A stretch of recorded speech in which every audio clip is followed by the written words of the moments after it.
Bible. We are going through Joshua right now, so we're in Joshua chapters 11 and 12. This is what it says.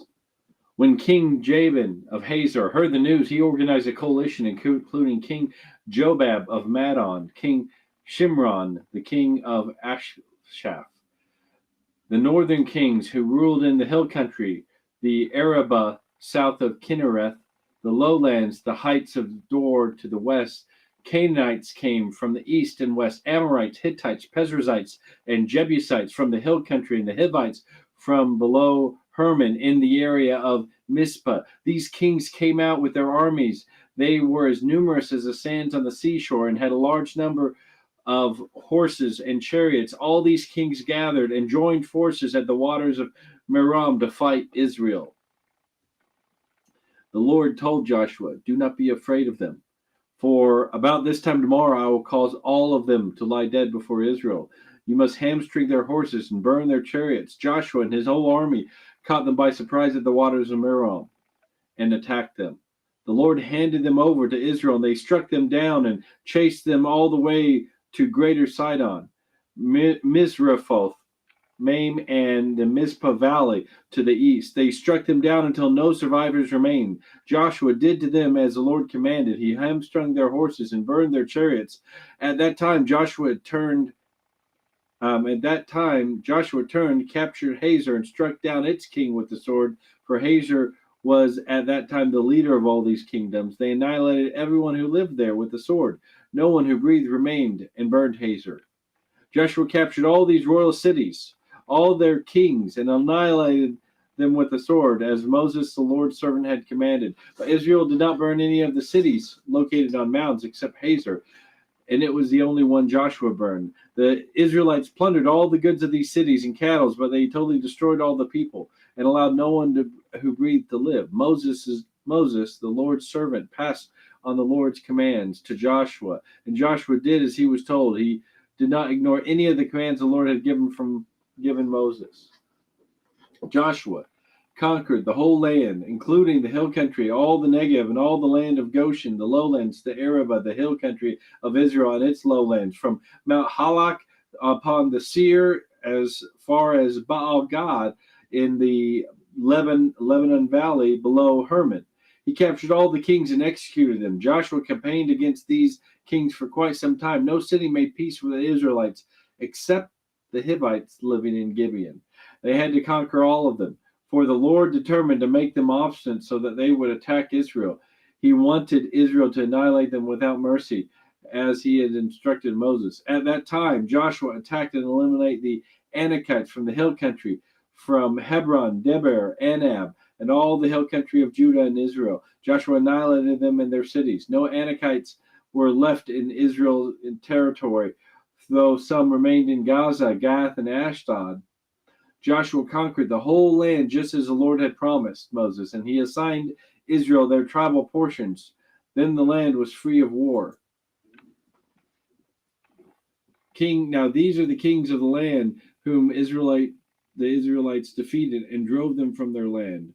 On the east side of the Jordan, from the Arnon Valley to Mount Hermon, including the eastern Arabah, King Sihon of the Amorites, who lived in Heshbon and ruled in Aroer at the edge of the Arnon Valley, including the city in the middle of the valley and half of Gilead, all the way to the Jabbok Valley bordering Ammonite territory. His kingdom included the eastern Arabah from the Sea of Kinnereth to the Sea of Arabah, the Salt Sea, including the route to Beth Jeshimoth and the area southward towards the slopes of Pisgah. The territory of Og of Bashan, one of the few remaining Rephites who lived in Ashtaroth and Edrei, ruled over Mount Hermon, Salakah, and all of Bashan to the border of the Geshurites and the Maachites, and the half of Gilead as far as the border of King Sihon of Heshbon. Moses, the Lord's servant, and Israelites defeated them. And Moses, the Lord's servant, assigned their land to Reuben, Gad, and the half-tribe of Manasseh.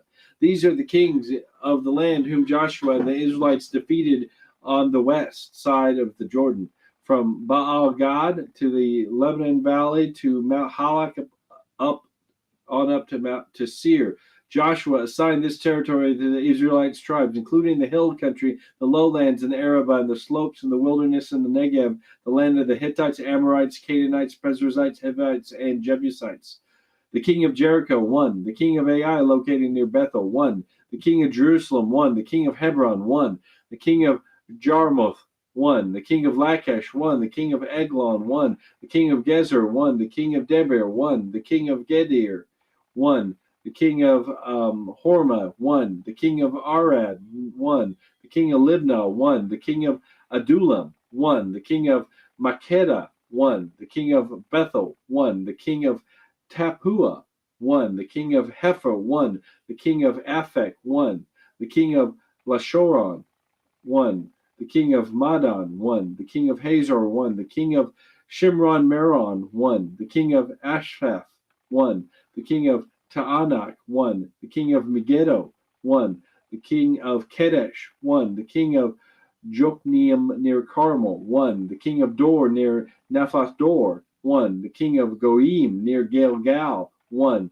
The king of Tirzah, 1. A total of 31 kings. Now, and we talked about this some yesterday, but looking at this idea of Joshua coming in, it's a idea that we might not be comfortable with, because Joshua and the Israelites, they come in and they attack, and it says they don't leave anyone breathing. And we might say, well, that's, that seems that we call that genocide today. But there are a couple things that are different about it. One of the things is God tells Joshua before they even go in that he's going to start driving the people out. So in the very beginning, the people are already being driven out. And as the people of Israel come, they know it. And in the ancient world, something like that happened. You would have people leave. And that would have happened. The other thing, we see this in chapter 11, is you have all these people that they come out to meet and attack Israel. And part of the battle here is also a spiritual battle, that these are peoples who have aligned themselves to worship spiritual beings that are not God, that are opposed to God. Many times we call them demons. We call them false idols, false gods, but they are worshiping things and doing abominable things in the name of these idols, these false gods that they worship. And they are in opposition to what God stands for. And some of the abominable things they would do is they would kill their own children and sacrifice to these gods. And so part of what's happening here also has to do with judgment, and judgment of the whole people.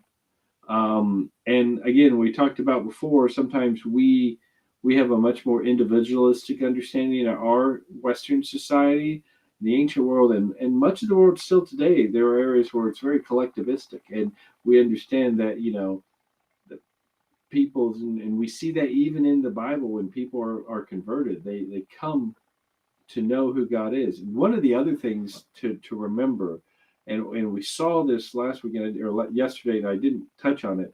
One of the things that is mentioned, that with Joshua and the people of Israel, there were people who were sojourners, who were not the people of Israel. So part of the understanding may also be that these sojourners, they are the people who they converted, and they have come and joined the people of Israel. They're not ethnically Jews, but they're following after them. And so that may be part of one of the other things is going on, is those that are joining them, that they aren't the ones that are annihilated, but it's the ones who continually stand in disobedience and in opposition to the one true God, and that have refused to leave and be driven out by these things that God drives the people out before the people of Israel come over. So in the end, we must trust God, and trust that he knows best. And one of the things that we do see from this, and it's good news for the people of Israel, it's bad news for the people opposed to God and Israel, is that God is faithful to his promise. He promised Israel this land would be theirs. He didn't do it instantly. Abraham was told, this land will be yours, but not yet, because the time of the Canaanites, that they essentially, God gave them time to change and repent, and they never did. And so they're being now facing judgment for their continued opposition and rebellion against God. So, but God is faithful. He provides for the people of Israel, and He takes care of them. And we can trust God will take care of us. It doesn't mean things are going to be easy. It wasn't easy for the people of Israel at times. It doesn't mean things are always going to, feel like there's nothing, bad ever going to happen. There's no hardship that's not going to happen. But we know in the long run, God is faithful. And He will be faithful to us, and we can trust His faithfulness into eternity. May we be people that look for that perspective and look and ask God to show us His perspective as we deal with things, as we go through things, as we have questions and concerns. We say, God, give us your perspective. Let us see that. And may we be a people who trust in that and embrace the promise that He has for us. Hope you guys are doing well. Have a wonderful day.